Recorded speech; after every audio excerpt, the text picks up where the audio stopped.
This is Undaunted.Life, a man's podcast. I'm your host, Kyle Thompson. Let's get into it. Take no part in the unfruitful works of darkness, but instead expose them. Guys, that is Ephesians 5:11. And if it seems like we do that scripture a lot, it's because I absolutely love that scripture. If you're wondering where we got the idea to push back darkness, it's just from there. So we're going to get into today's subject matter. I'm excited to talk to you guys. It's kind of like, this is like my second time back in the studio. It's kind of like riding a bike, but it's like the bike's tires might be flat and your legs might be broken, but I'm absolutely doing my best to kind of get back in the groove for you fellas. But before we move on to messing up right from the beginning. It's going to be a terrible show today. I want you to leave us a 5-star rating and review, okay? We've gotten some 1-star ratings, and we'll get more into why here in just a second. But every time you guys leave us a 5-star rating and a review, that helps us with the algorithms, which helps people discover our show because it'll show up in that kind of carousel and tell people, hey, if you listen to this show, you might like that show. So even if you guys don't listen on Apple Podcasts, if you have an iPhone, which should be most of you, go to Apple Podcasts, look up our show, give us a 5-star rating and a quick review. And just last week, I announced our new segment called Quick Hitters, right? And we already got some good feedback. Hey, that's going to be a good idea. I'd love for you to get into some more content. Like today, we're doing Q&A. So I'm kind of blowing up my own new segment, right? Because since we're doing Q&A, I'm going to violate the new announcement because we have not done Q&A in a very, very long time. And we'll get more into kind of what we're going to do for that. But here's the quick hitters for this week. So this is going to be super, super duper fast. I'm just going to run through this list real quick because normally I would kind of give all of these things a little bit more play, if not do an entire show about them. Maybe we'll do it down the road, but I saw a lot of tweets that were similar to this. So here's your quick hitters. Netflix shares are crashing. CNN Plus is shutting down after only 1 month and $300 million invested in the project. Spotify removes the Obama podcast, but not Joe Rogan. Disney is stripped of their special governing powers in the state of Florida. Masks were ruled unlawful on public transportation to include planes and trains and all that. And Elon Musk has secured funding for Twitter takeover. So all of those things, again, a lot of people on Twitter have been posting things similar to that. I'd give you my thoughts even deeper on all those things, but all that kind of comes into the same thing. That if you're very much so on the left, if you're pushing a leftist agenda, a woke agenda, if you're going in that direction, the marketplace seems to be pushing back against you. And for most of these people, they don't have a tremendous level of self-awareness, so they're probably going to be looking outwardly, like what's wrong with everybody else, as opposed to looking inwardly. But this is one of those interesting turning points, which I don't know if this is like a seminal moment in our country where a lot of the woke agenda and all of those things is going to be rejected. But there is this shift now to where things that used to be, conservatives like, being defensive, don't really bother me, just kind of leave me alone, do your own thing, just kind of leave me alone. It seems like a lot more conservatives, a lot more people that take the Bible seriously or the Constitution seriously or the Bill of Rights seriously or just free speech in general and freedom of expression and liberty seem to be pushing back now. Because a lot of the people, that's why I love the open marketplace, because CNN thought that you liked Don Lemon and Brian Stelter and all their other personalities. And the thing is like, it doesn't make any sense because if you weren't going to listen to them and watch them for free, why would you think people would pay a monthly subscription fee to listen to those people and watch those people? It's this level of unawareness from people that think that way that they're just going to be completely insulated. So I'm interested to see how that works out. But guys, we've got Q&A for today. This is what I'm going to tell you. It's going to be a little different Q&A. I think this is Q&A volume 19. Normally, I will compile all of the questions that come in during a certain period of time, from the emails we get, from the DMs we get, things like that. And then I'll go through all of them and I'll kind of prepare my answers for each one of those. Some of them kind of sneak in without preparation and I just kind of have to flow. Well, this list of questions, these are all evergreen questions, okay? And these questions were compiled in January, okay? So I have not seen the majority of these questions since January, and I've prepared 0 responses for the things I'm going to say. So everything I say today is just going to be right off the top of the dome. I do not have notes in front of me except for what the questions are. So this is a little bit of an experiment. This could be amazing. This could be an abject failure, but hey, I'm here for the car crash if you guys are. So let's go ahead and launch into the first one here. Why did you see? Here's the problem. When I don't read these questions, I'm going to kind of be giving you my natural reactions here. Why did you ruin your show with advertisements? So I'm pretty sure I answered this on, Q&A 17 or 18, because yes, we do have advertisements on our show now. So we have programmatic ads that will run at the beginning of the show and in the middle of the show, during little verbal breaks or something like that. I've done some reads for some advertisers here on the air. And if you go to I was just telling you from the beginning to go to our ratings. If you look at our 1-star ratings that have come in here recently, almost all of them have something to do with advertisements. Okay. The other ones just think I'm bigoted and racist and horrible and awful and not even a Christian and how dare I say these things. And, those are fine. But a lot of people are just mad. They're so mad that there's advertisements on my show right now. And so I think this is the last time that I'm going to address this, because we're going to get more advertisements, because our show is going to continue to grow and grow and grow. Like, I think the last time I looked at the numbers, we're like top 6 or 7% of podcasts worldwide. Right now, I mean, there's kind of a wide gap between the tippy top of that percentile and the bottom of it. But, we're not a small show. There's a lot of people paying attention to what we're doing. There are brands that are reaching out. We're only coalescing the ones into the fold here that we believe in and that we've tried out the products and all that. So there's going to be more ad reads. There's going to be a lot of stuff that comes out. But here's going to be my thing moving forward that people that complain with ads. Here's my response to them. And if you're one of those people, here's my response to you. I don't think you should be paid to do your job either. Because that's what that's what ad dollars are. The people whose ads are on their shows, that's how they pay money to those people. That's how these people can make money to feed their families and to grow their business. Okay? So I'm not going to apologize for putting advertisements on this show at all. Are you out of your mind? Like, imagine if somebody walked into your workplace and said, I think you should work 50, 60 hours this week and do all these things and prepare it to make sure that you're doing good work and working under the Lord and all those different things. But you really shouldn't be paid to do that. Like, how do you guys think that that podcasters make money? Like, we get sponsorships and we get some in-kind deals, and like, that's how we make this thing go. And then you can write books and get paid for that. And just think about it. Every time you go and see a guest speaker somewhere, that person's being paid to do that for the most part, right? Do you think they shouldn't be paid for that? They should just donate their time and attention and preparation and travel and time away from their family for free? Like, you would never say that. And there was a particularly egregious thing that came up, and I hope this guy's still listening, because I definitely encouraged him to do that. He sent me an email, and it was a very well thought out email and very well written, which I can appreciate, because he wrote it and then obviously went back and, read it again so he can correct any typos or anything like that. And he was just basically telling me how bad it was that we have advertisements on our show now. I really liked your show. And then you put all these ads in there and all these different things and all that. And, ignoring the fact that that guy probably listens to a bunch of other shows that have ads. Because what? If you listen to Joe Rogan Experience or the Ben Shapiro Show or Glenn Beck's show or Matt Walsh's show or just Jordan Peterson's show, pick a show, there are ads, either programmatic or read on the air. And yeah, it can get a little annoying, every 3 minutes whenever Ben Shapiro's breaking in with an ad, but that's how he's making money for the Daily Wire. That's how they're able to produce the content that they do. And so one thing that I did that was interesting with this guy is before I responded to him, I went to our donation page on our website. So it's through DonorBox, and thank you again to all you guys that donate to kind of keep what we're doing here alive and to keep it moving forward, because the overwhelming majority of how we keep the lights on here is through donations. It's not through advertisements, believe it or not. Those of you complaining about advertisements, it's mainly the donors that keep us moving. So I go to our donation page and I look up this guy's name, and wouldn't you know it, he's never donated to us. And so I very politely responded to him. If you send me an email, I'll usually send you a voice memo back or something like that, just because it's easier and faster for me. And, it's kind of like you get your own little mini podcast. And I said, it's interesting to me that you're complaining about the advertisements on the show, and yet you've never donated to this ministry. So you want everything that this podcast is. You want everything that you get and can glean from the devotionals, and you want the live speaking, and you want all the other things that we have coming down the pipeline later on this year and into next year, but you don't want to pay for it.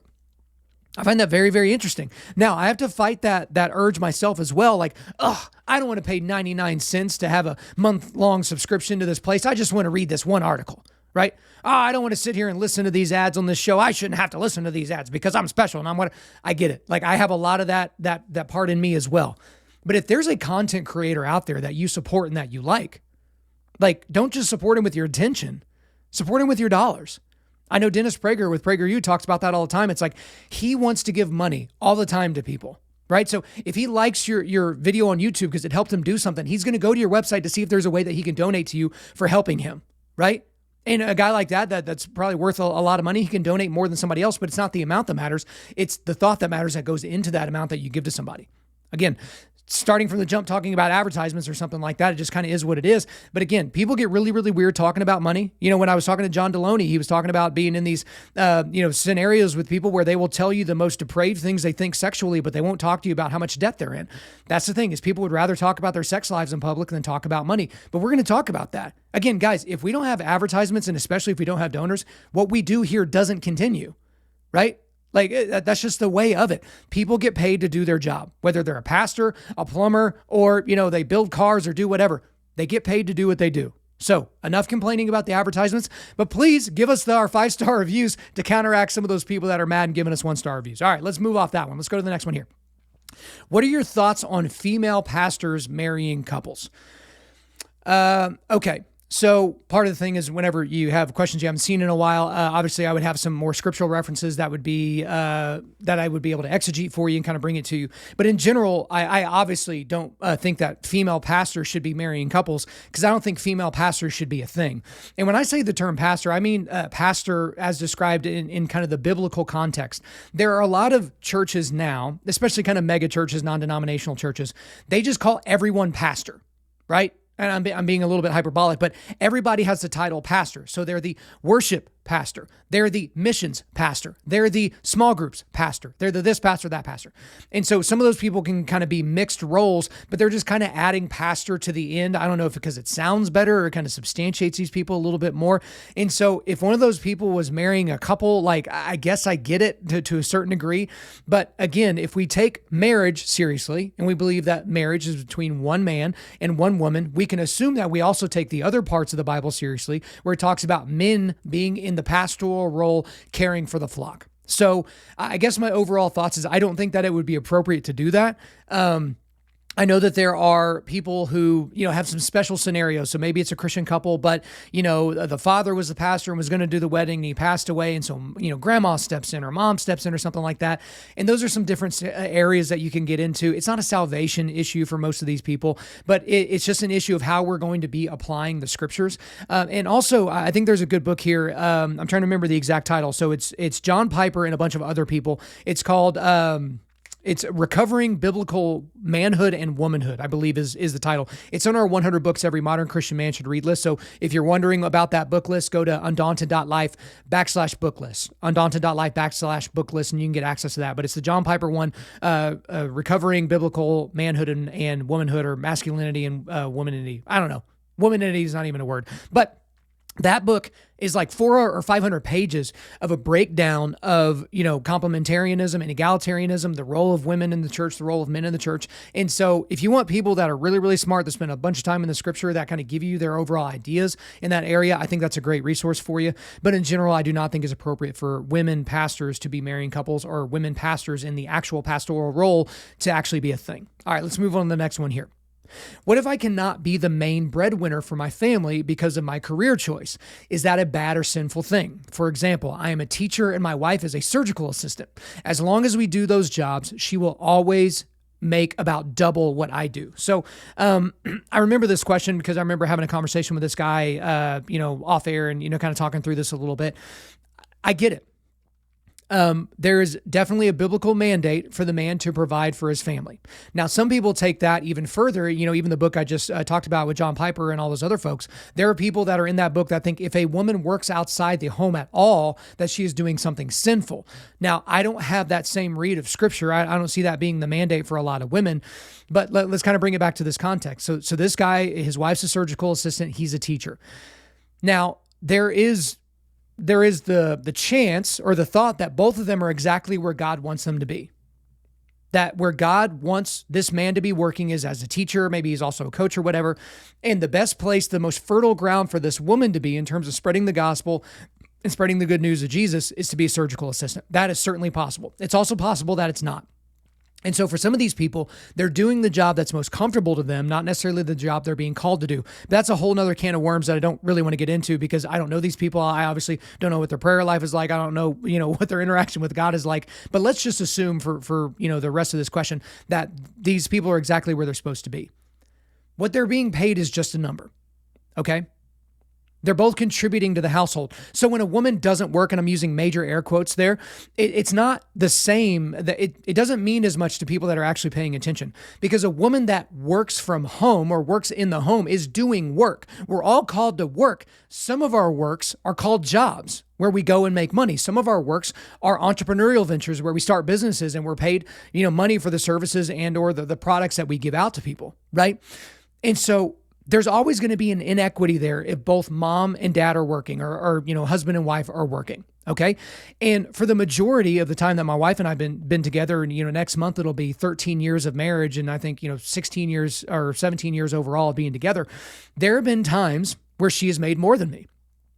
I mean, those times weren't as much as me making more than her, but I've had a bunch of different jobs since I graduated from college, right? I did very, very well in college, graduated top of my class, graduated at one of the worst times possible in 2008, right into the financial crisis of 2009. So, I've done everything from selling coupon books door to door to, making countertops and, mowing lawns and, I've done all these different random jobs. So there were different times where my wife made more than me, and it was no big deal. Now, for me, obviously, there was that extra level of like oomph, like, hey, I really got to step my game up. And there have been, seasons of our life where I've done some contract work and some different things where I've made a ton of money in a very, very short period of time. But that doesn't make me better than her. And that doesn't make what I bring to the household different in kind. So let's say, just for easy numbers, let's say I made $10,000 and she only made $5,000 during this stretch of time. That doesn't mean I'm twice as important as her to the household.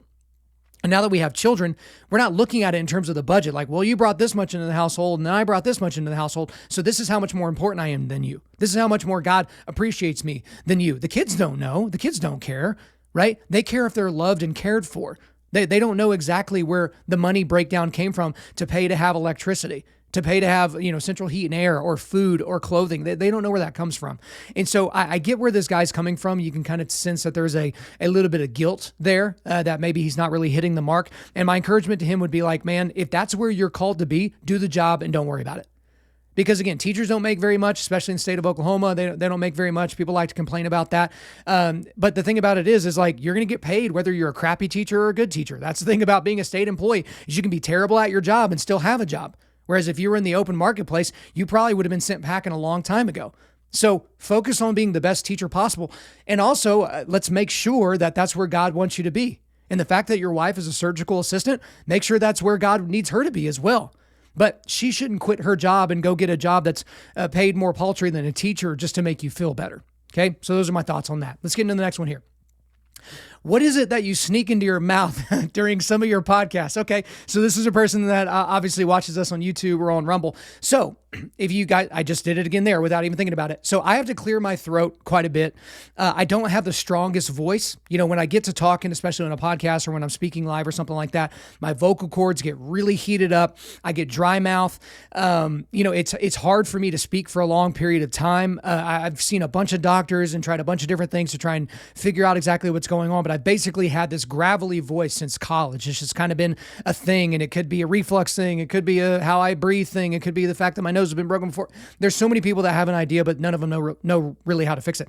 But what I keep right here within arm's reach, which is a good reminder to go and pop it in my mouth, this is a throat lozenge. So I've got a cup right here. I think this is a cup from Andrews and Wilson. So shout out to you guys. And so I've got all these different throat lozenges in here. These are throat coat lozenges. And so I'll just put it in my cheek. And if you're listening to it, you probably can't know the difference, or you probably don't know the difference. But if you hear me talking, it seems like the left side of my mouth isn't moving as much.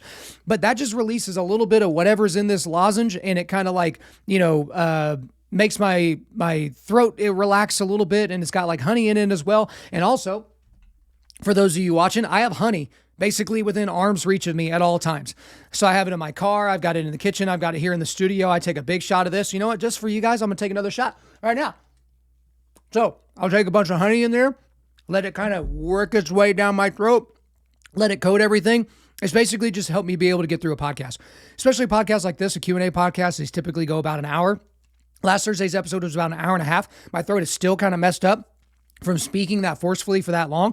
If any of you guys listen to this, if you're ear, nose, and throat doctors and you actually know what the heck you're doing, and you have some suggestions for me, let me know. Because especially when I go speak live at some place, if I'm doing like a men's event or something, I absolutely leave with my throat in tatters. Because the thing is I'm speaking for an hour or two or more while I'm there, with a microphone on my face and, talking. But then beforehand, everybody wants to talk to me. Afterwards, everybody wants to talk to me. Because if you're the guest speaker, it doesn't mean that you're, necessarily special, but people just, it's a new guy. Let's go talk to the new guy. So you're just talking constantly. And then driving back and forth to the venue. If you're being driven by somebody, you're conversating then. It's only whenever I can be alone that I can really rest my voice. But I usually have throat coat tea. I'll buy local honey there so I can get some of the local, pollen in there or whatever. I don't understand bees. But that's the only time I get to rest my voice. If I'm speaking at a church, I will sneak into some random person's office and just sit there just to, let my throat relax and my voice relax and all that. But that is why, sometimes in the middle of talking, I'll just kind of slip it in my mouth. So that's a very adept observation from the guy that pointed that out. So that is exactly what I'm sneaking in. Throat coat lozenges. No, I'm not sponsored by throat coat lozenges. Any of you guys that get butthurt about advertisements. Let's move on to the next question. A pastor within my denomination has been, quote, relieved of his duties, unquote, for appearing in a drag television show for HBO, and my home pastor hasn't addressed the issue after it made national news. What should I say to him? How should I go about it? And how would one deal with the negative societal and personal connections to one's denomination after something like that happens? Okay, let me kind of deal with the end of that first. The negative societal, personal connections with one's denomination, blah, blah, blah. Don't worry about that. Do you speak for your denomination? Is that your job? Are you in the PR committee for whatever your denomination is, which you didn't say, but I could take a few guesses? That's not your job. So don't worry about it. If it comes up in conversation, and I don't mean on Facebook, or Twitter or something like that, but if it comes up in a legitimate conversation, have that conversation with somebody, but it's not your job to defend your entire denomination. Okay? Right? You should defend Christ. You should be able to provide an apologia for your belief system, but hopefully you would not be providing an apologia for, your denomination.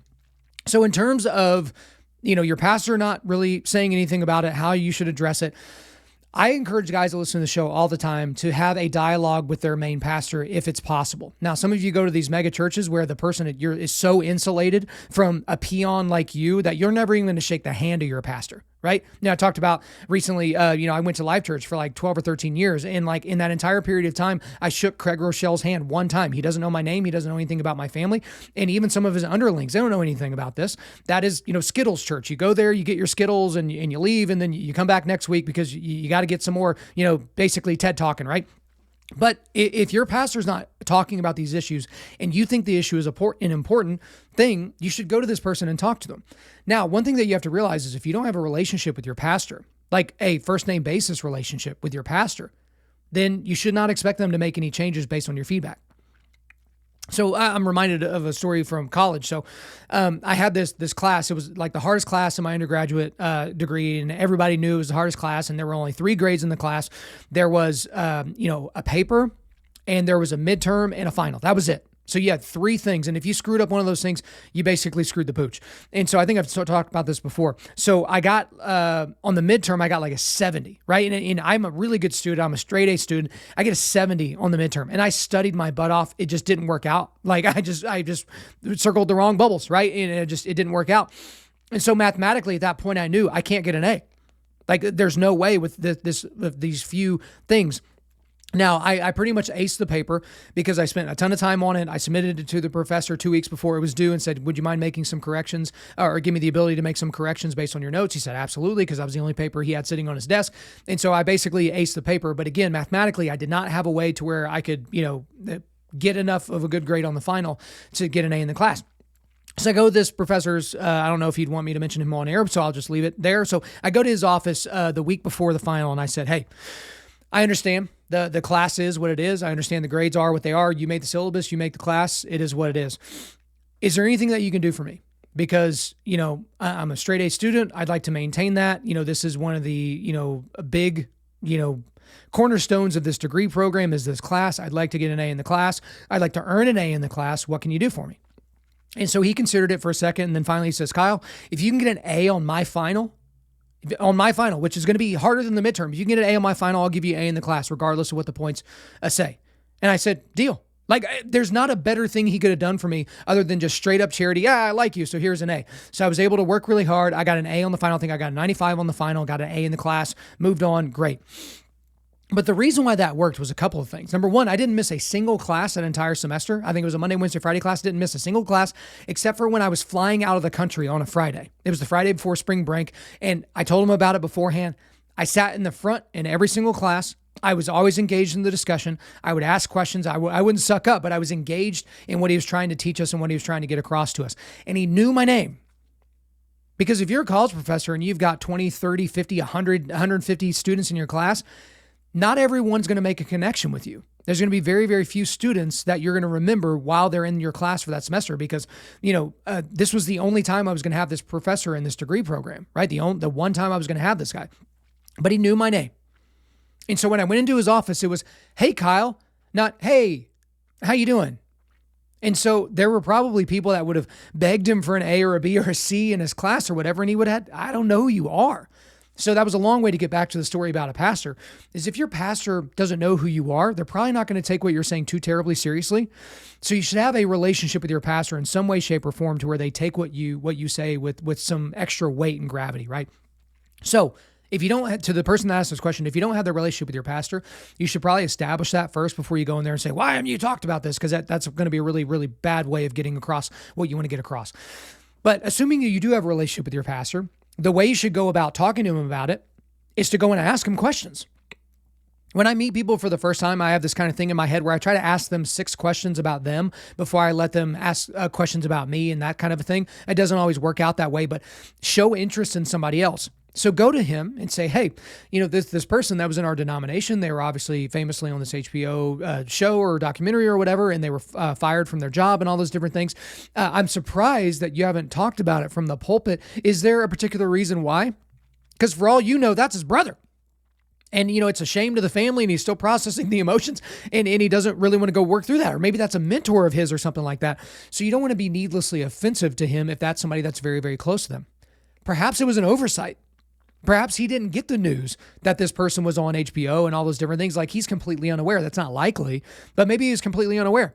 So give the pastor the opportunity to tell you why he hasn't talked about it, as opposed to accusing him and saying, "You don't talk about this and you don't take it seriously. And are you going woke and blah, blah, blah, and all these different things." That's the thing that I would say. And that's the thing that I would encourage you to do, is ask questions and then just go from there. So depending upon his answer, it's going to change how you would respond, but you should crescendo and end with, "Hey, no matter what happens, I got your back." I tell you guys this all the time when you encourage a pastor to talk about hard issues, woke issues, abortion issues, those types of things. Tell the pastor, "Hey, slings and arrows are going to come your way if you talk about this from the pulpit, but I've got your back." And then make sure you talk to some other boys of yours that go to that church as well and send them to talk to the pastor as well and say, "Pastor, if you talk about this, I got your back. If you talk about that pastor that was kicked out for dressing in drag and all those different things, I got your back." I think that'll be a good way to handle it. All right, guys, next one here. "I want to work out hard, but I'm injured. What should I do?" So here, this one's actually pretty easy. Depending on the injury, like if you broke your spine or something like that, probably it's going to limit your options as to what you're able to do. Maybe you can work out your eyelids or something like that. But I've had a lot of injuries in my life, even before I did jujitsu, right? That's just when you have an active life and as you age, you're going to get injured unless you golf, because you basically can't get injured playing golf unless you drive drunk like Tiger Woods. But he wasn't even playing golf at the time. That was just me taking a shot at Tiger Woods. But the thing about it is injuries happen all the time. Bumps and bruises happen all the time. If you power lift, if you do jujitsu, if you do, hard sport, any of those types of things, it's so easy to get injured. I know people that have snapped their Achilles playing spike ball, right? Like, it just happens with age. That's kind of like the old man injury. It's either the Achilles or the hamstring, right? Do what you can do. Because I always say this, especially when I train my guys on Sunday nights. If we're going to work out, we might as well work out hard. The only times I get massively frustrated on Sunday nights during the workout is when guys are obviously dogging it. And I'm not very quiet about that. I will call them out by name and say, "You're dogging it. Get your head in the game. Let's go." Like, go to that dark place in your brain. Like, one of the first episodes I did, or in the first dozen episodes of this podcast, was called "Go There." And it was about going to that dark, crazy place in your brain where your brain's telling your body, "You're not tired yet. You got this. You can do it. Just keep pushing. Don't stop, whatever you do. If you stop, you die." Like, go to that place in your brain. And so if you're injured, just do what you can. So I think I told you guys about whenever I had a thumb surgery, because I was doing jujitsu and this thumb got obliterated. All the tendons or ligaments or whatever in the thumb got absolutely obliterated. So I had a cast on. And I think I've talked about this before on the show. And so with a cast on, the first 2 weeks, after surgery, they're like, hey, you can't do anything. You can't even sweat because of the chance of, infection, all those different things. And so what I did is I stretched because that was all I was able to do. And I stretched in a room where I had a fan on me and the air conditioner going so that I wouldn't accidentally break a sweat, right? Because I couldn't even walk the dogs because it was like summertime. You're going to sweat immediately in Oklahoma. So that wasn't really working out. So I did a bunch of stretching, right? And so, because that was all I could do. And then when I was allowed to start, even still with the cast on, when I was allowed to start working out, I did everything I possibly could. I bought straps so that I could strap these straps to my cast so I could use them as a pulling mechanism so I could work on my back and work on my biceps and, push down to work on triceps and work on shoulders just to do whatever I could. Because what was not available to me? Can't do pull-ups. Right? So some of you crazy men out there can do one-handed pull-ups. I can do a few, but I've got to grab on with the other hand, right? I couldn't do deadlift because I couldn't grab the barbell. Couldn't do squat because I couldn't put the barbell. I couldn't really rest it on my back and balance it with any type of success. I couldn't bench. I couldn't do overhead press. I couldn't do any of the things I was normally able to do. I couldn't do a push-up. But I did something. I ran a ton of sprints during that time period because my lower half was working just fine, right? I was able to run. I was like, man, I really hope I don't blow a hammy doing one of these things. But do what you can. Like so many people look at, during COVID, their gym being shut down or if they're injured or something like that, that's their excuse. Just sit on their butt and eat ice cream and watch television. No, do what you can. If you're going to work out, you might as well work out hard. Do what your body is capable of doing, right? Push yourself to the limit. All right, let's get into the next one here. If you could set up any person on an interview show, who would it be? Wait, I think I read that wrong. If you could set up any person on an interview show, who would it be and which show would it be on? Okay, sorry, I think there were some typos in there. So if I could set up an interview somewhere, what would it be and what show would it be on? Okay, so there's some good options out there. So obviously, people would obviously think of the long form thing like a Joe Rogan Experience or Jordan Peterson show or something like that. There's, debate shows like with Justin Brierley over in the UK. I guess if I could set up an interview, okay, because of the size of the show, let's just go ahead and say Joe Rogan. Let's say the Joe Rogan Experience. And I would want, back in the day, I really wanted Ravi Zacharias to somehow find his way on that show, just kind of engage with a lot of Joe Rogan's really dumb ideas about how we got the Bible and all those different things. Obviously that wouldn't have worked out really well.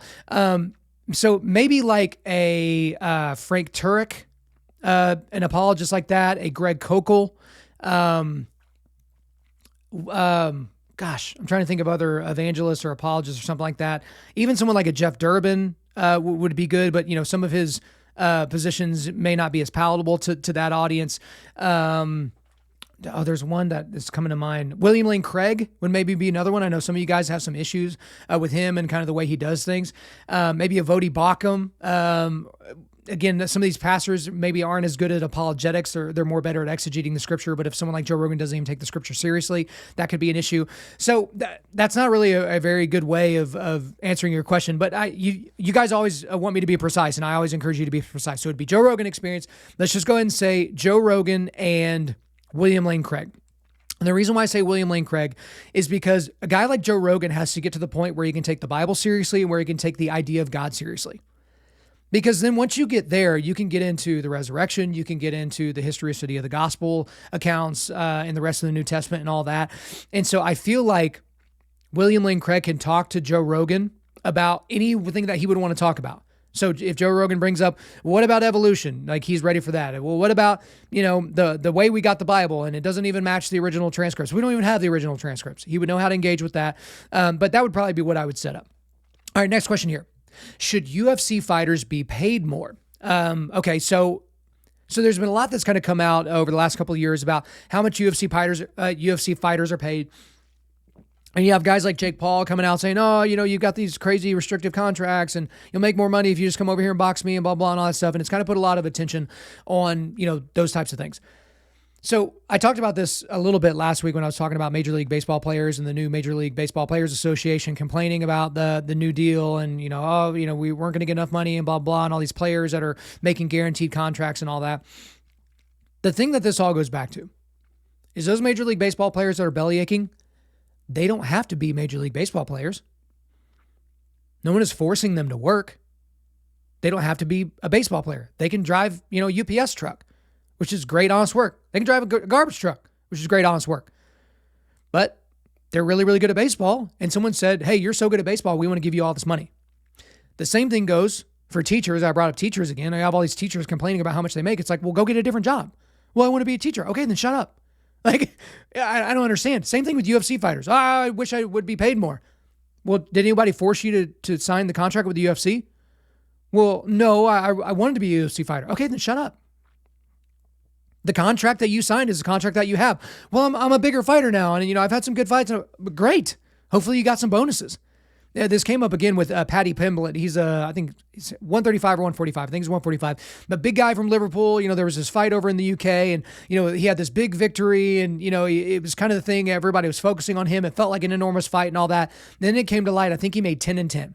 So basically what that means is you got $10,000 to show, $10,000 to win. So if you lose the fight, you make $10,000. As long as you make weight and enter into the octagon, you're going to make $10,000. People are like, oh my gosh, that's terrible. Like, how could he only make so much? Well, let's say that guy fought 4 times that year for the UFC and lost every fight. He made $40,000 that year. Like, that's not life-changing money, but you can live off that. Like, and again, like that's the worst case scenario for this guy if he keeps getting fights. But he won his fight. So he got a 100% raise because he won the fight, right? Doubled his money. And then he got a bonus on top of that, which was more than all that money.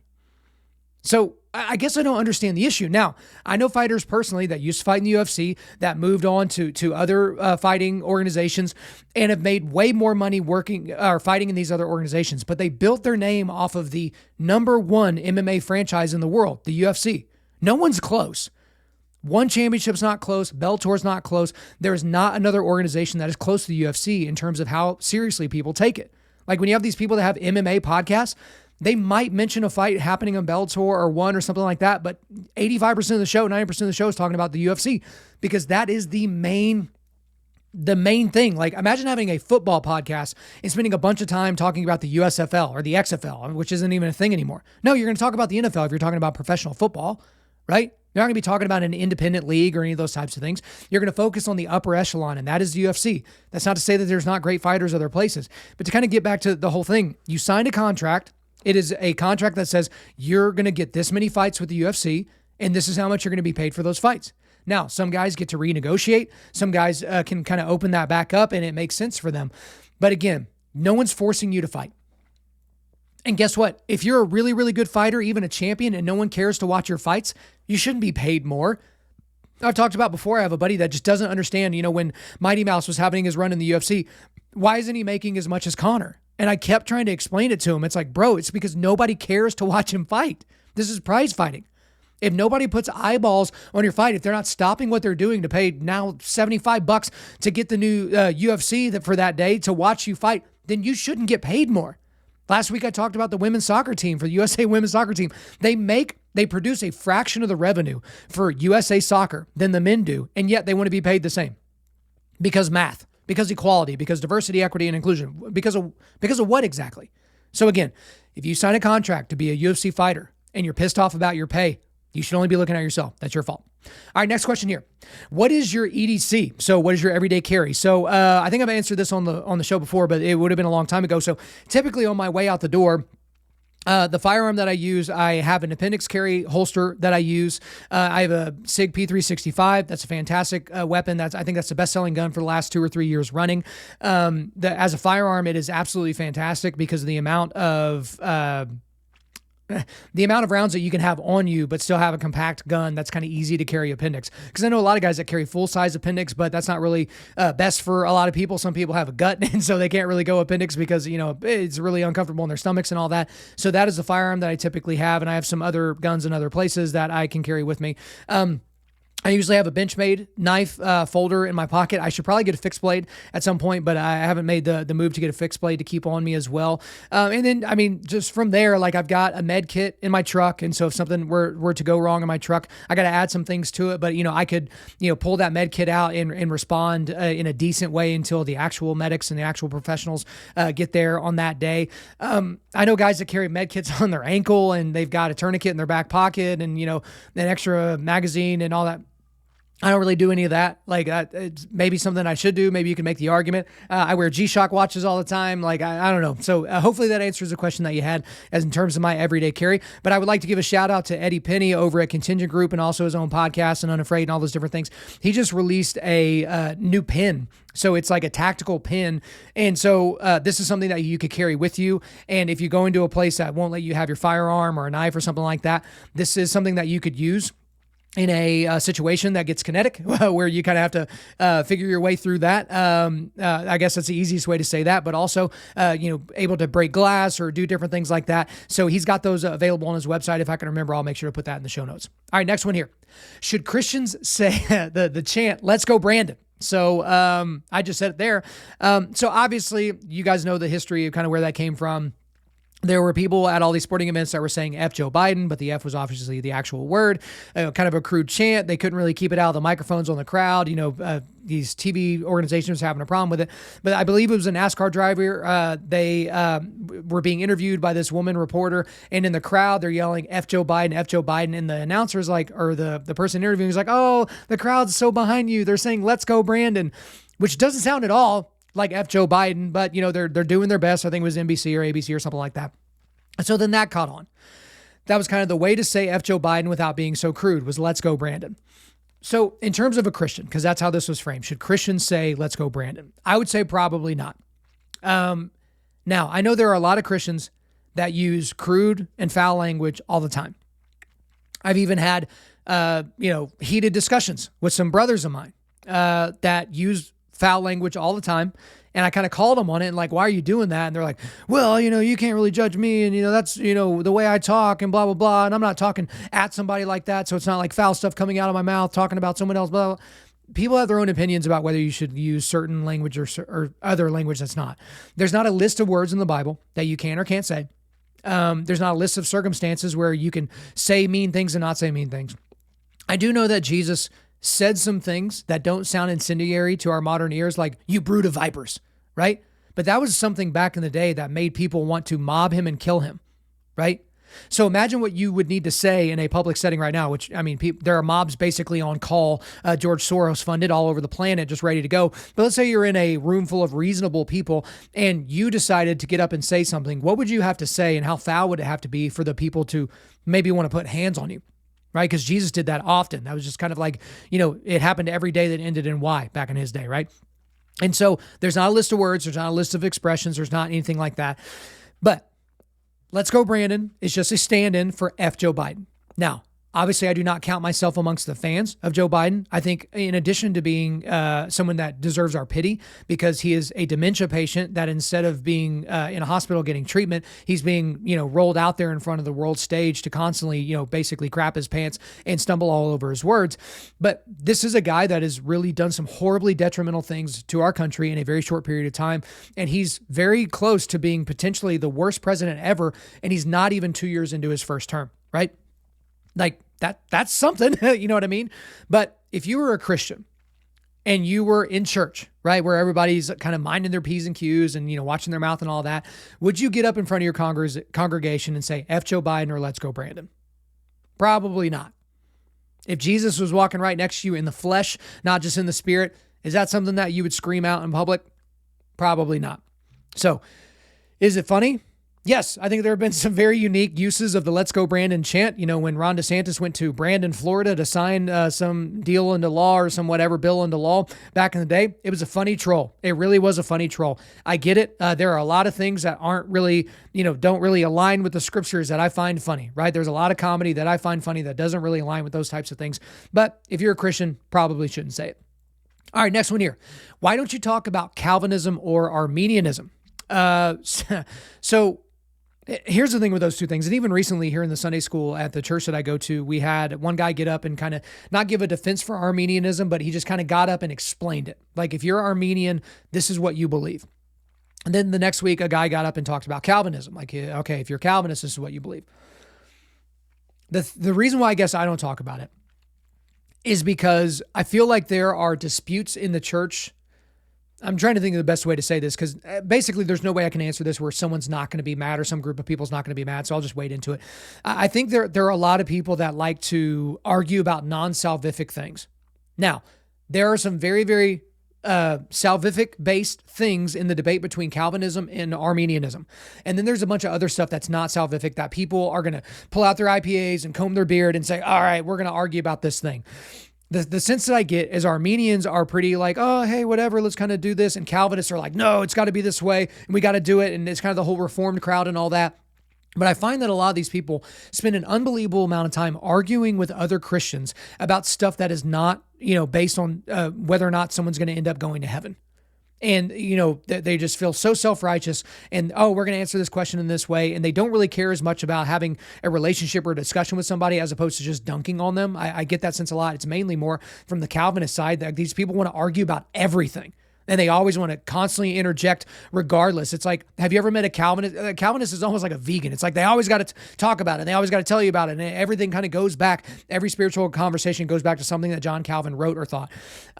So there, have I made everybody mad? All right, I said Arminians basically just do whatever, and Calvinists just basically want to pound people all the time on the tops of their heads. The thing about it is there are some tenets of both of those belief systems that I'm still working through myself. Every time I find somebody that's kind of more well-versed on those areas than I am, I will ask them questions. Because again, as a show host and something like that, you're kind of always expected to have a fully fledged opinion on everything. And I just want to be honest on the times where I don't. There are things that I'm asked about that I'm like, yeah, I don't really know about that. Yeah, I don't really know about that news story. Can you tell me about it? And then I'll apply, biblical morality or some things that I've experienced in my life to that situation to try to give some wisdom to it. But I've got some conversations coming up with some pastors here on the show that are going to be released a little bit later that are going to be, kind of in this vein. A guy sent me a DM just a couple of days ago on Instagram, and it's like, man, don't come to me for the answer on that right now, because there are people that have had 2-3 hour long debates on debate shows or, the formalized debates. One guy's a Calvinist, one guy's an Arminian, and then they go at it for a long time. Go and see who feels more compelling. But I will say this, since I already, crapped on the Calvinists for a little bit. The people that spend the most time, and I'm looking off to my right because this is where my stack of Bibles and Bible study materials are, right over here to my right. The people that seem to spend the most time with the scriptures, the people that seem to spend the most time conservatively reading the scriptures and maybe going back to the Greek or going back to the, Hebrew, like those people tend to land on the Calvinist side in my experience and in my view. Now, that's just me paying attention and reporting to you what I've seen. That may not be accurate, right? I'm not saying every single person that studies, this many people study the Bible this much and they end up being this versus that. Again, I can't possibly say that. Nothing's ever been done to be able to give you that definitive view. But the people that read the scriptures for what the scriptures are tend to fall on that scale. Even the pastor of our church. So the pastor of our church here in Edmond, Oklahoma, it's called Faith Bible Church. And Pastor Mark Hitchcock used to teach at Dallas Theological Seminary. He may actually still teach there, does a lot of stuff on end times. I think he describes himself as a 4-point Calvinist. And there's one point that he, is still wrestling with. And so this is a guy that is a professional Christian. He's in his 60s. He's been a professional Christian for a very, very long time. He's been the lead pastor of this church for decades. He's still working through some of the things that he thinks on some of these areas. That doesn't make him squishy. That doesn't make him wishy-washy, but there are things in scripture that you can't debate and still be a Christian. Like, did Jesus really rise on the third day? Was he really resurrected? Is the Trinity really a thing? Those are things that you can't really question. But some of these tenets that guys wrote, hundreds of years after, I think those things are open for debate, and there is a lot of gray area there. So I did my best with that question. It just kind of is what it is. We'll move on from there. Next one here. How do I find a church? So I get this question a lot. How do I find a church? Hey, I live in, whateversville, Ohio. Hey, I live in, who's it's, what's it, Florida. Do you know of any manly churches, any man-friendly churches in my area? So I'll kind of give you my canned answer when I get that question. No, I don't know where you should go to church. I don't know your area. I don't know what churches are there. I don't know what your leanings are. I don't know if you're really, really into music or if worship's not that big a deal to you in terms of what the music sounds like. I don't know what's available to you. And people are like, hey, do you have a website where that you guys have compiled all these churches that are man-friendly and all that? The thing with that is I would have to hire a full-time team to make that list, and then probably a second full-time team just to maintain that list. Because churches can change. Pastors can die or move on. Pastors could have been one thing at one time in history, and now we're 2 years beyond that, and they talk differently, speak differently, think differently. And so there would need to be this constant updating of that database. And just so you know, guys, I have no intentions of doing that. I have no intentions of hiring 2 teams of people to do that. That's not something that we'll do. But this is what I do tell people. And it kind of goes back to what I said earlier.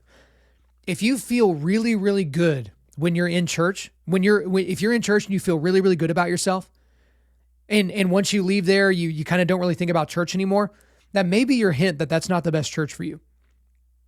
Because the pastor is probably tickling your ears a lot, telling you about how great you are and how God just wants to reveal you to the world. And he doesn't want to change you. He just wants to reveal you. I think that bonehead Stephen Furtick said something like that here recently. Like, he just wants to reveal you. Like, if you feel like God is not just for you, but he's about you, like he's about you. He's not about himself and his glory. He's about you. You probably shouldn't go to that church if that's how you feel when you leave. And I said kind of a Skittles church. There's a lot of churches out there where you go in there, it's an hour long. They've got golf carts picking you up in the parking lot to bring you in, and you get your coffee and your snack, and you go in there and you listen to the rock show for 20 minutes, and the pastor gets up there, does his TED talk with a few Bible verses that he sprinkled in at the last minute so he could still be called a pastor and get the tax exempt status. And then you leave. You've been there less than an hour. You didn't really have to talk to anybody. You're rolled out of there. And before you even leave the parking lot, you kind of forgot about what this person said, and it's made no real change in your life. Probably not a church you should go to. Okay? Those churches are fine. They're seeker sensitive, seeker friendly. They tend to say they're evangelical. But is it creating life change in these people, like true and substantive life change? Kind of hard to know that. I would encourage all of you to go to a church that has expository preaching. To have pastors that are, I'll go ahead and grab mine. They've got their Bible in their hand, and they've got it open in front of them, or on their iPad, that's fine. And they're reading the Bible to you. And they're explaining what this says. I just opened this up to Isaiah 54:2. If you have a pastor that's going to spend 2 weeks on one verse trying to explain to you the context of that verse, the historicity of that verse, who it was meant to. Because the thing is you could read a verse and not read a passage and completely miss the meaning of the verse, because the passage gives you a hint as to what that verse actually means. The book gives you a hint. The chapter gives you a hint as to what that individual passage means. So if you see a scripture on a coffee mug or on a bumper sticker or a t-shirt, like, that's fine. But who is that supposed to be said to? Who is that meant for? Was that meant for you, or was that meant for a particular person or a particular people group at a particular time? So if you're not going to a church that is really getting into that is encouraging exegesis and not eisegesis. Eisegesis is reading into the text what you want to be there, right? So that's building your TED talk out and then just throwing scripture in, like you're eisegeting. But if you're exegeting a scripture, you're like, what is a scripture trying to tell us? And let me help explain that to people. That's what I would do. So if the music sucks, but the preaching's good, fine, deal with it, right? But there's plenty of people that go to a church that have a great band and all the musicians are really, really tight and it sounds good, but the preaching is just horrific. There's no discipleship. That's another thing with a lot of these big churches. There's no such thing as discipleship. So they want to get you, quote unquote, saved. They want you to raise your hand so they can count you, put it into their year-end report, how many people that they, quote unquote, saved. But then there's no discipleship. Like, they're like, oh yeah, here's a packet and move on with your life. Is that it? Is that it? I just have to kind of figure it out on my own now? You're not helping that person, get deeper with the scriptures or to learn more about what it is they're supposed to be doing as a Christian. I find it to be a little bit hollow. And so try to find a church where there's expository preaching and then work everything out from there. All right, next question here. I'm roughly 1.5 years into my jiu-jitsu training. Congratulations. I am a Christian and am married. What is your stance on training with the ladies? Okay, so I don't know that I've talked about this on the show before. So obviously there are a lot of gyms where women train jiu-jitsu, and that is great. There's young girls that train jiu-jitsu. It gives them some confidence. I think of all the sports out there, and a lot of people have talked about this, of all the sports out there, of all the martial arts out there outside of actual weapons training, that's probably the most valuable training that a woman can have. This idea that, a woman's going to all of a sudden be a Western boxer and punch a 200-pound guy in his chin and knock him out, or kick him in his kneecap and destroy his knee. Sorry, that's just not really realistic in a lot of scenarios. But jiu-jitsu is going to give you some opportunities to maybe control somebody, to move them away. You probably shouldn't do a flying triangle in the street because you're probably going to get spiked on your head, a la, Rampage Jackson. Probably not the best thing that you should do. But there are a lot of women that train in the class. Now, in general, I would say that for most people, if you want to drill with a girl or even roll with a girl or a woman, a girl is probably inappropriate, but for an adult woman and you're adult male, that's probably okay for you. But if you find yourself in any of those positions and it's not your mind that's as stimulated as other parts of your body, you should probably not do that anymore. That's not the scenario that should work for you, right? It's not good for you, and it's certainly not good for the lady. I know that there's a lot of ladies that their training regimen it really requires them to train with other men, but it can be really, really uncomfortable because especially when you're training with a woman as well, like if you're not a complete jerk, you're not going as hard, right? Like you're not doing the things that you would normally do to a similarly sized man, and for good reason, because there's something in you that says, I shouldn't be doing this to a female, right? It's the same argument I make for people when I say that if our boys wrestle, that they're not going to be allowed to wrestle against girls, because I'm not going to spend all this time and attention telling them about how valuable women are and how they are the weaker vessel, which require our protection, and how we should be a sheepdog and always kind of be attuned to the idea that we may have to defend a woman with our physicality and things like that. And then say, oh yeah, go out there and wrestle that girl and try to pin her shoulders on the ground against her will. To a kid, I don't see how they can delineate the two away. It just doesn't make sense to me. A lot of you guys disagree with me, and that's fine. But, you know, I know some Olympic level coaches that agree with me, and I know some Olympic level coaches that don't. You know, it just kind of is what it is. But I would say for me individually is I do not train with women. Okay. You know, my wife and I discussed that early on. It's not something that she's really comfortable with, and I totally get it. And I agree with it. And so for me, the few times I'm able to actually train jujitsu, I want the hardest rolls possible as many times as possible in the limited amount of training that I get in. Because there are weeks where I might get 3 or 4 rolls that entire week. And if I'm rolling against a lady or a gal, I'm just not going to give it my full effort, right? Whereas if I'm rolling with anybody else, even if they're a white belt, I'm going to give full effort. I'm not going to bully them depending upon the amount of time they've been training, but I'm going to go hard. I'm going to go as hard as possible. Now, there have been opportunities, there have been times where drills have taken place where, you know, you're switching partners constantly and, you know, you're doing a drill or something like that. And every now and then you kind of get stuck in a scenario to where it's like, okay, there's no way to really get out of this. But we'll keep the person at distance, wait for the timer to go off, and then kind of move on. But again, if I can help it, and if it's within my wheelhouse, I personally do not train with ladies. I can't necessarily tell you what you should do though. If you think that it's something that you're okay with, and if your significant other is okay with it, maybe that's fine for you. But for other people, it's not really within your wheelhouse. You think the same way I do. You know, I would just kind of go that way. All right, next question here. Would you ever consider running for political office? No, no. There is not a scenario where I would run for political office. I've been asked about this before. I've been reached out to by people in the political sphere to kind of like, you know, test the waters and all that. Absolutely not. No chance. Part of it is because I say what I say and I mean what I say, and it just kind of is what it is. The level of narcissism that you have to be an elected official is fairly substantial. I believe most people that get into office are really, really concerned about increasing their personal wealth or their personal profile, not necessarily about helping the community that they're in. I know I'm painting with an incredibly large and broad brush here, but that's just kind of my perception of it. These people seem to be very, very self-serving, not just on the national scale, but even locally. Look at in COVID. Yeah, these people that were elected in a local election by, you know, a dozen votes, and here they are telling you whether or not your business can be open, whether or not your kids can go to school, and if they go to school, whether or not they should be required to wear a mask. Sorry, these people are really high on their own farts, and that's kind of what these people want to do. The other part of it is I don't want that level of attention on me and my family. Like, I already have this show. I already have this platform. There's already people, you know, there's relationships that we've lost because people are like, I can't believe your husband doesn't think we should kill babies in the womb. He's such a horrible person. That's fine. But when you're running for political office, there's even more of that. And to a degree, like, I'm obviously not a private person. I'm a public figure. I've got the show. My wife's not a private person. She runs several businesses, and you know, she's well known in this community, especially the Oklahoma City photography community and things like that, the wedding community. And so we're not incredibly private people, but the things that are private about us, we want to keep private. Like, we don't have any skeletons in the closet. We haven't killed anybody. There's not any like crazy things. We're not evading the tax system. And like, we're not doing any crazy stuff like that. But you will have people that will dig into your life and try to ruin you, and they'll take something out of context just to screw you over. And I'm already getting some of that just by having a show, just by giving my opinion for hours and hours of time over years and years. That's just kind of how it goes.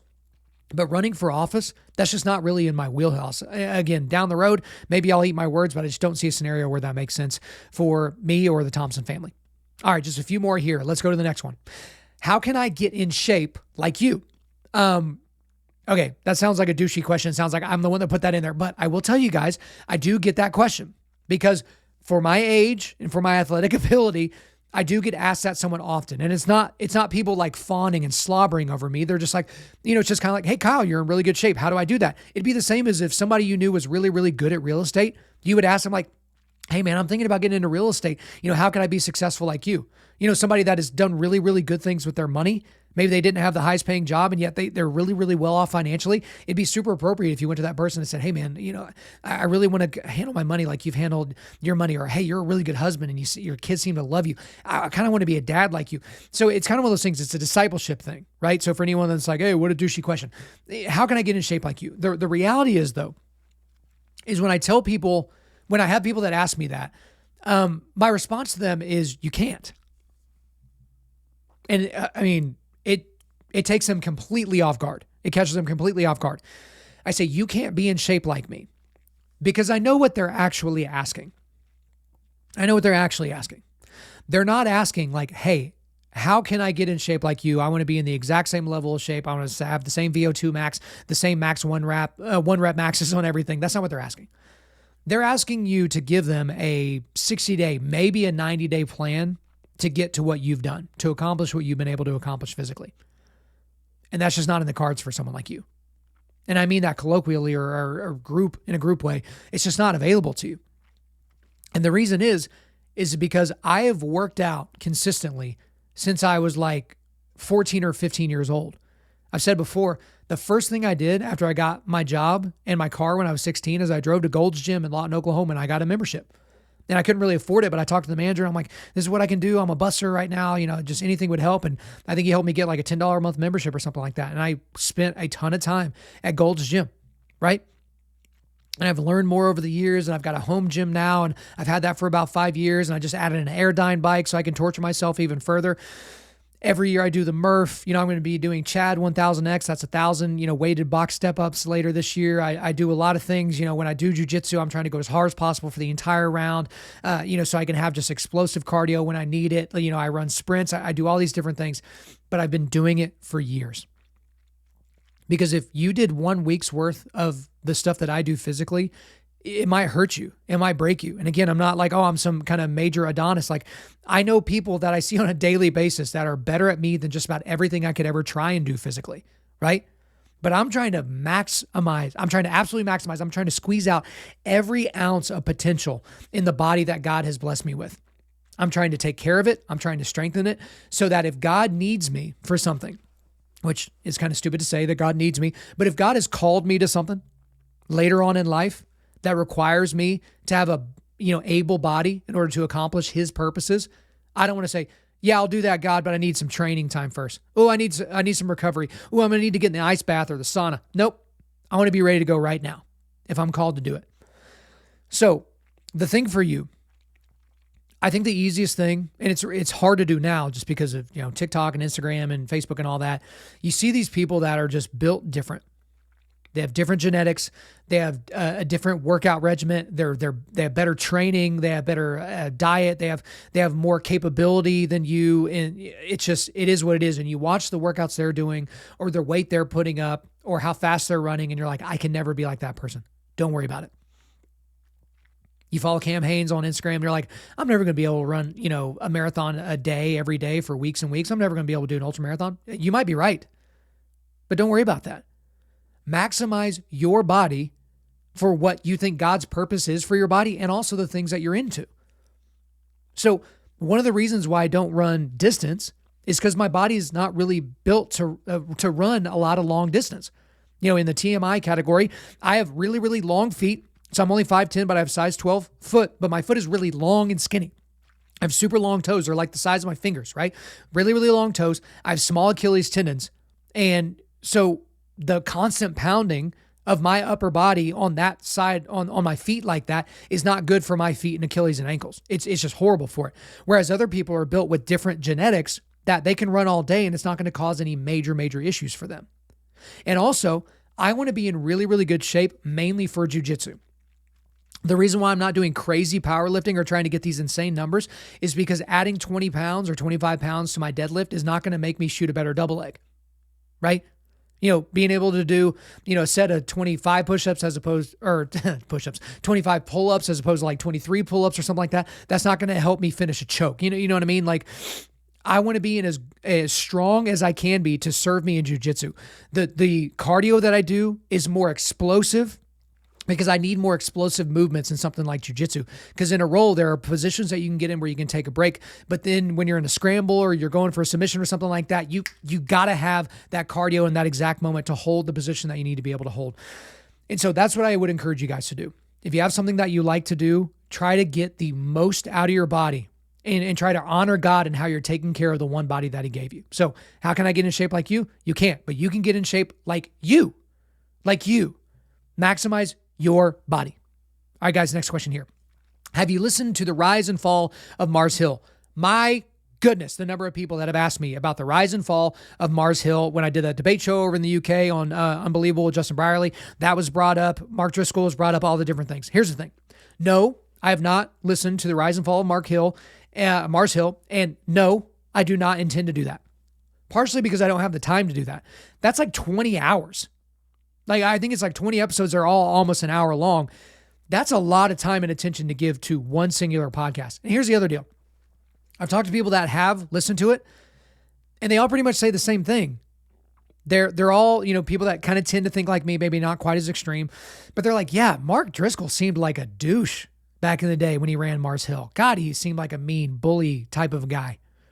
But some of the stuff he said, I kind of agreed with. That's what everybody has said. It's something like that. God, he was such a jerk, but I agree with some of the stuff that he said. So it's like the tone police didn't really like how Mark Driscoll said some things, but behind closed doors, apparently he did act like a unrighteous jerk, or a self-righteous jerk, I should say, right?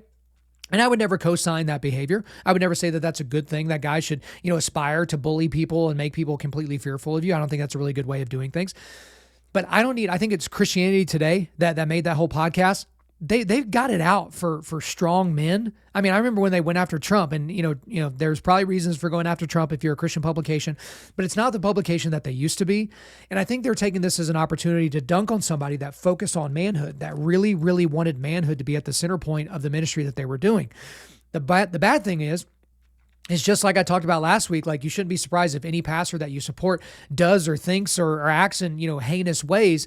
That's what he was behind closed doors. But like, I don't need to listen to 20 hours worth of examples of him cussing at people or demeaning people or doing things that are abiblical or things that, wouldn't make sense or things that he wouldn't even do today. So I don't have that amount of interest in it. Again, I get typecast as the Mark Driscoll guy or the angry, male conservative, cisgender guy. Like I get typecast as that already.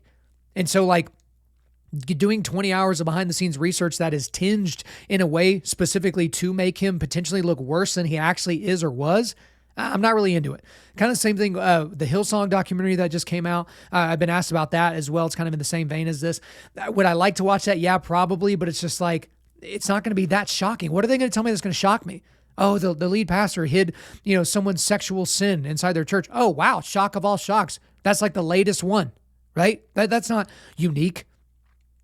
They put people in the crowd, because I know they do this at Stephen Furtick's church. They actually have people on staff in the crowd that will help the Spirit move, right? They'll make sure to lift up their hands and they'll make sure to encourage people and all this type of thing, so that in case the Spirit's not moving on its own, that they can kind of like kind of coax it along or something like that. Like, I don't care that much.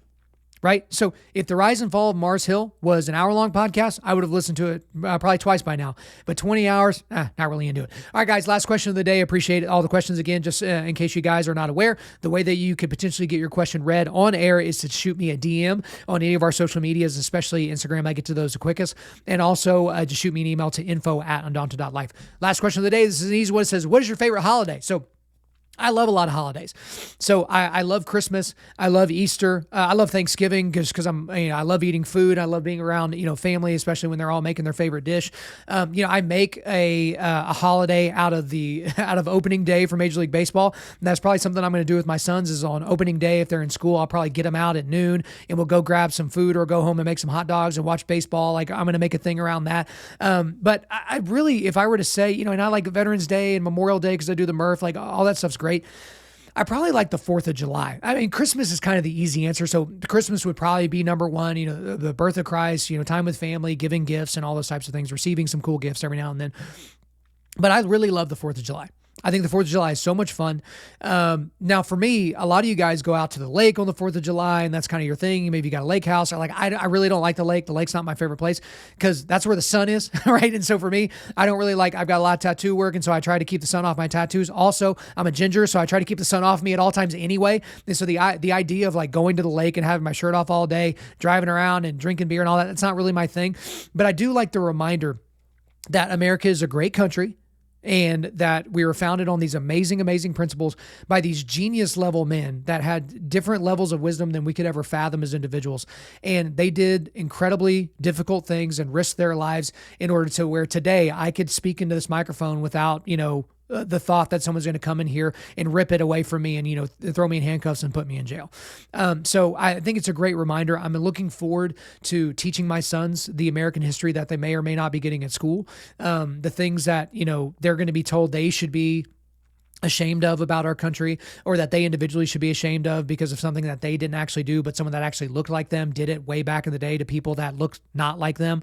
I'm excited to teach them about the history of this country. I think the 4th of July will be a great opportunity for that. It'll be summertime. There'll probably be baseball and some other things going on, but be able to stop and tell them and talk to them about everything that they're going through as a country, that this isn't anything new, but it's something that is worth preserving and conserving. So I'm excited to do that. All right, guys, before we let you go, we are going to do a quick resilience boost. As you know, at Undaunted Life, our mission is equipping men to push back darkness with content that forges spiritual, mental, and physical resilience. And just to be honest with you, I forgot what I was supposed to put in the quick resilience boost, so I'm going to have to go back and listen to this later and put some stuff in the show notes. So I will go ahead and put in there a link to our Apple podcast so you guys can go there. Again, we would really, really appreciate it if you would click on that, pull over to the side of the road, do that real quick, make sure you're in a safe area, give us 5 stars and another review, but I'll try to sneak some other things in there that we talked about in the show as well. All right, guys, thanks so much for listening to the show. We do appreciate it wherever you're listening to this. Please subscribe, rate, and leave us a positive 5-star review. There it is again. If you want me to come speak live at your event or on your podcast, just shoot me an email to info@Undaunted.Life. That's info@Undaunted.Life. You can follow us on Instagram and like us on Facebook, and also check out our website for everything else, including how to donate to keep more content like this coming your way. Just go to www.Undaunted.Life. We also want to thank the band August Burns Red for allowing us to use their music for our content. The music on this podcast is their song Cutting the Ties, which is off their 10th anniversary re-recording of their album Leveler. The links are in the description. I'm your host, Kyle Thompson. Remember, keep pushing back darkness, keep forging spiritual, mental, and physical resilience, keep seeking the Lion of Judah.